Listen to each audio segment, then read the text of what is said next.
সকাল সকাল ব্যাগ গুছিয়ে রেডি হয়ে গেছিলাম শুটে যাব বলে।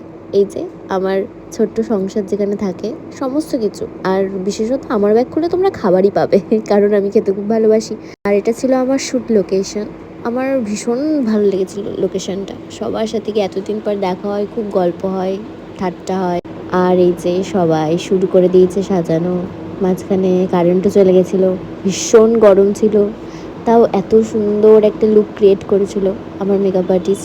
আমার তো ভীষণ পছন্দ হয়েছিল এবং আমি বারবার করে নিজের ভিডিও নিয়ে যাচ্ছিলাম, স্নেহাকে বলেছিলাম আমার ভিডিও বানিয়ে। আর এরকম লাল শাড়ি পরলে লুকটা সত্যি একদম অন্যরকম লাগে, তাই না?